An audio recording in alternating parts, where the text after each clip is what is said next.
അറ്റകുറ്റപ്പണികൾക്കായി ഇടുക്കി മൂലമറ്റം വൈദ്യുതി നിലയം അടച്ചു. ഇന്നു മുതൽ ഒരു മാസത്തേക്കാണ് അടച്ചത്. ജലവിതരണത്തിന് ബദൽ സംവിധാനങ്ങൾ ഒരുക്കുമെന്ന് ജലവിഭവ വകുപ്പ് പറഞ്ഞിട്ടുണ്ട്. ജയനസ് രാജു ചേരുന്നുണ്ട് കൂടുതൽ വിവരങ്ങളുമായി. ജയൻ, ഒരു മാസത്തേക്കാണ് അടച്ചിടുന്നത്. ബദൽ സംവിധാനം ഒരുക്കുന്നതോടുകൂടി ഈ ജലവിതരണം നിലയ്ക്കും തടസ്സപ്പെടുമെന്നുള്ളൊരു ആശങ്ക വേണ്ടല്ലോ, അല്ലേ?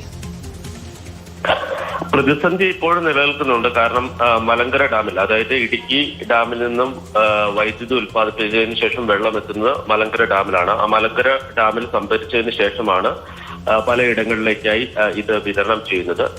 വൈദ്യുതി ഉൽപ്പാദനം നിലയ്ക്കുന്നതോടുകൂടി തന്നെ ഇടുക്കി ഡാമിൽ നിന്നുള്ള വെള്ളം മലങ്കരയിലേക്ക് എത്താതാകും. ഇപ്പോൾ നിലവിൽ 10 ദിവസത്തേക്ക് ഉള്ള വെള്ളം മാത്രമേ സംഭരിക്കപ്പെട്ടിട്ടുള്ളൂ. ആ ഒരു പ്രതിസന്ധി നിലനിൽക്കുന്നുണ്ട്. ഇതിന് പകരം എന്ന നിലയിൽ ഭൂതത്താൻകെട്ട് അണക്കെട്ടിൽ നിന്ന് പെരിയാർ വാലി ഇറിഗേഷൻ പദ്ധതിയിലൂടെ കൂടുതൽ വെള്ളം മൂവാറ്റുപുഴയാറിലേക്ക് എത്തിക്കാനുള്ള ഒരു ശ്രമമാണ് ഇപ്പോൾ നടന്നുകൊണ്ടിരിക്കുന്നത്. പക്ഷെ അത് എത്രത്തോളം ഫലപ്രദമാകും എന്ന കാര്യത്തിൽ സംശയം നിലനിൽക്കുന്നുണ്ട്. ഒരു മാസത്തേക്കാണ് മൂലമറ്റം പവർ ഹൗസ് അടച്ചിരിക്കുന്നത്. പെൻസ്റ്റോക്ക് പൈപ്പിന്റെ വാൽവിലെ സീല് മാറ്റുന്നതിന് വേണ്ടിയിട്ടാണ് ഈ അറ്റകുറ്റപ്പണികൾ ആവശ്യമായിട്ട് വരുന്നത്. അതോടൊപ്പം തന്നെ 2 ജനറേറ്ററുകളുടെ വാർഷിക അറ്റകുറ്റപ്പണികൾ കൂടി പൂർത്തിയാകേണ്ടതുണ്ട്. ഈ ഒരു വാൽവിന് മാത്രം ഏതാണ്ട് 50 ടൺ ഭാരമുണ്ട്. ആ 50 ടൺ ഭാരമുള്ള ഈ വാൽവ് അഴിച്ച് സർവീസ് ബേയിൽ കൊണ്ടുവന്ന് വെച്ച് വേണം ഇത് നന്നാക്കാൻ. അതുകൊണ്ടാണ് ഇത്രയും കാലതാമസം ഉണ്ടാകുന്നത്. വൈദ്യുതി പ്രതിസന്ധി ഉണ്ടാകില്ല എന്നുള്ളതാണ് KSEB അറിയിച്ചിരിക്കുന്നത്. 600 മെഗാവാട്ടിന്റെ കുറവുണ്ടാകും. പക്ഷെ അത് ജൂലൈ ഓഗസ്റ്റ് മാസങ്ങളിൽ കൂടുതൽ വൈദ്യുതി ഉൽപ്പാദിപ്പിച്ച് മറ്റ് സംസ്ഥാനങ്ങൾക്ക് നൽകിയിട്ടുണ്ട്. അത് ഈ സമയത്ത് തിരിച്ചു കിട്ടും എന്നുള്ളതാണ് KSEB പറഞ്ഞിരിക്കുന്നത്. മഴ പെയ്തില്ലെങ്കിൽ ഒരുപക്ഷെ കുടിവെള്ളക്ഷാമം രൂക്ഷമാകാൻ സാധ്യതയുണ്ട്. അതോടൊപ്പം തന്നെ മഴ പെയ്താൽ ഇടുക്കി ഡാമിലെ ജലനിരപ്പ് ഉയരാനും സാധ്യതയുണ്ട്.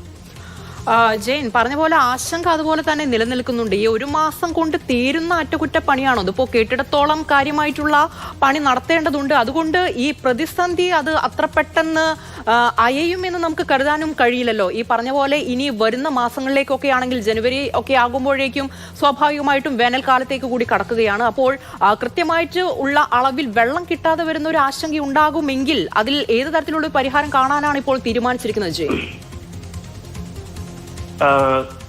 അറ്റകുറ്റപ്പണികൾക്കായി കൂടുതൽ സമയം ആവശ്യമായിട്ട് വരില്ല. ഒരു മാസം കൊണ്ട് തന്നെ ഈ പണികൾ പൂർത്തിയാക്കാൻ കഴിയും എന്നുള്ളതാണ് KSEB വ്യക്തമാക്കിയിരിക്കുന്നത്. അത് കൃത്യമായിട്ടുള്ള ഷെഡ്യൂൾ അനുസരിച്ച് തന്നെ അതിന്റെ വർക്കുകൾ പൂർത്തിയാക്കാൻ കഴിയും എന്ന് KSEB വ്യക്തമാക്കിയിട്ടുണ്ട്.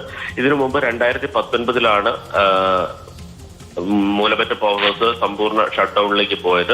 അത് 10 ദിവസം മാത്രമേ ആ ഷട്ട് ഡൗൺ ഉണ്ടായിരുന്നുള്ളൂ. പക്ഷെ ഇവിടെ ഒരു മാസം നീണ്ടു നിൽക്കുന്ന ഷട്ട് ഡൗൺ ആണ്. 10 ദിവസത്തെ വെള്ളം മാത്രമേ മലങ്കര ഡാമിൽ സംഭരിച്ചിട്ടുള്ളൂ. അത് സംഭരിക്കാൻ അത്രയും വെള്ളമേ സംഭരിക്കാൻ കഴിയൂ. അപ്പൊ അവശേഷിക്കുന്ന 20 ദിവസങ്ങൾ തീർച്ചയായിട്ടും ഒരു പ്രതിസന്ധിയാണ്. ഭൂതത്താൻകെട്ട് ഡാമിൽ നിന്ന് കൂടുതൽ വെള്ളം എത്തിക്കും എന്ന് പറയുമ്പോൾ പോലും എന്തായാലും കൃത്യസമയത്ത് തന്നെ അറ്റകുറ്റപ്പണി തീർത്തേ മതിയാകുള്ളൂ. ജനങ്ങളെ ബാധിക്കുന്ന വിഷയമാണ്, കുടിവെള്ളത്തിന്റെ കൂടി പ്രശ്നമാണ്. അപ്പോൾ ബദൽ സംവിധാനം ഒരുക്കും എന്ന് ജലവിഭവ വകുപ്പ് അറിയിച്ചിട്ടുണ്ടെങ്കിലും ആശങ്ക നിലനിൽക്കുന്നുണ്ട് എന്നാണ് ജയനസ് രാജു ഇടുക്കിയിൽ നിന്ന് റിപ്പോർട്ട് ചെയ്യുന്നത്.